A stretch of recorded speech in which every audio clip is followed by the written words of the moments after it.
Let's mic day special. नमस्कार, let's mic में आपका स्वागत है। डे स्पेशल के साथ मैं राखी जैन। 3 फरवरी 1509 हिंद महासागर के इतिहास में एक निर्णायक मोड़। इसी दिन गुजरात के दीव तट के पास वो समुद्री युद्ध लड़ा गया जिसने एशिया के व्यापारिक मार्गों की दिशा बदल दी। इतिहास इसे दीव की लड़ाई के नाम से जानता है और कई स्रोत इसे चौल की दूसरी जंग भी कहते हैं, क्योंकि इसके पीछे 1508 में चौल के निकट हुए संघर्ष की स्मृति और प्रतिशोध छिपा था। ये युद्ध केवल जहाजों की टक्कर नहीं था, ये समुद्री सत्ता, व्यापारिक प्रभुत्व और राजनीतिक प्रभाव के लिए लड़ा गया संघर्ष था। 15वीं सदी के अंत तक हिंद महासागर व्यापार का केंद्र था।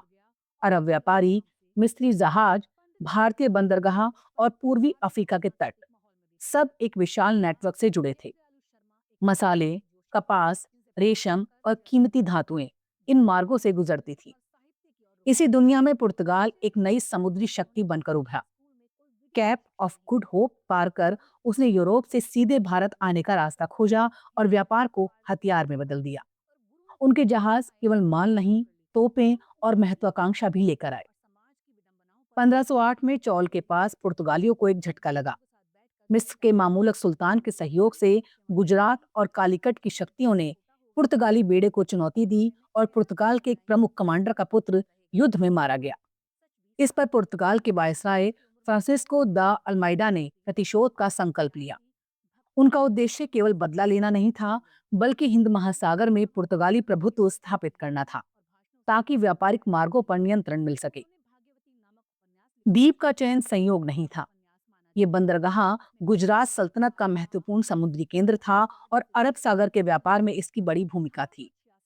मामूलक मिस्र, गुजरात और कालीकट के शासकों का गठबंधन पुर्तगालियों के विरुद्ध खड़ा हुआ।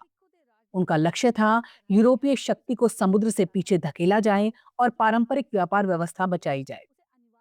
दूसरी ओर पुर्तगाली रणनीति से आधुनिक तोपखाने, भारी जहाजों और आक्रामक युद्ध कौशल पर आधारित थी। 3 फरवरी की सुबह दीव के पास समुद्र युद्ध भूमि बन गया। गठबंधन के जहाज संख्या में अधिक थे, लेकिन तकनीकी रूप से पिछड़े थे। पुर्तगाली जहाजों पर भारी तोपें लगी थीं, जिनकी मार दूर तक थी। अल्मेइडा ने अपने बेड़े को इस तरह व्यवस्थित किया कि दुश्मन के जहाज एक एक करके निशाने पर आए। तोपों की गर्जनाएं ने समुद्र की शांति तोड़ दी। लकड़ी के जहाजों पर आग लगी, मस्तूल टूटे और समुद्र में धुआं फैल गया। ये युद्ध पारंपरिक तलवारों का नहीं, बारूद और धातु का था। कुछ ही घंटों में संतुलन बदल गया। गठबंधन का प्रमुख बेड़ा टूटने लगा। मिस्री और गुजरात के जहाज पीछे हटने को मजबूर हुए। पुर्तगालियों ने निर्णायक विजय हासिल की। ये जीत केवल सैन्य नहीं थी, ये प्रतीकात्मक थी। पहली बार किसी यूरोपीय शक्ति ने हिंद महासागर में स्थानीय और मध्य पूर्वी समुद्री शक्तियों को एक साथ पराजित किया था। इसी क्षण से समुद्री व्यापार की राजनीति में यूरोप की निर्णायक दखल शुरू हुई। दीव की लड़ाई का तत्काल प्रभाव यह हुआ कि पुर्तगाल ने पश्चिमी भारत के तट पर अपने किले और ठिकाने मजबूत कर लिए। गोवा, दीव और दमन जैसे बंदरगाह आगे चलकर उनके साम्राज्य का आधार बने। अरब और मिस्री व्यापारिक नेटवर्क कमजोर पड़ने लगे। मसालों और अन्य वस्तुओं का मार्ग धीरे धीरे यूरोप के हाथों में आने लगा। ये आर्थिक बदलाव आगे चलकर औपनिवेशिक विस्तार का रास्ता बना। इस युद्ध ने यह भी सिखाया कि तकनीक और संगठन युद्ध की दिशा तय कर सकते हैं। स्थानीय शक्तियां संख्या और अनुभव में आगे थीं, लेकिन तोपों और जहाजी संरचना में पिछड़ गईं। दीव की लड़ाई ने समुद्री युद्ध के नियम बदल दिए। जहां अब जीत तलवार से नहीं, तोप से तय होने लगी। ये परिवर्तन केवल भारत के लिए नहीं, पूरे हिंद महासागर क्षेत्र के लिए निर्णायक था। इतिहास में अक्सर ये युद्ध यूरोपीय विजय के रूप में पढ़ा जाता है, लेकिन ये भी सच है, ये एशिया के समुद्री संसार के लिए एक युगांतकारी क्षण था।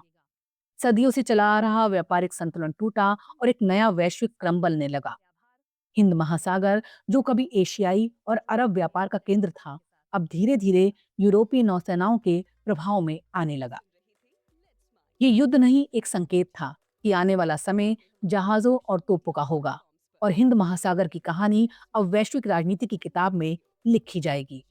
यही दीव की लड़ाई की सबसे बड़ी विरासत है। डे स्पेशल में फिलहाल इतना ही। नमस्कार।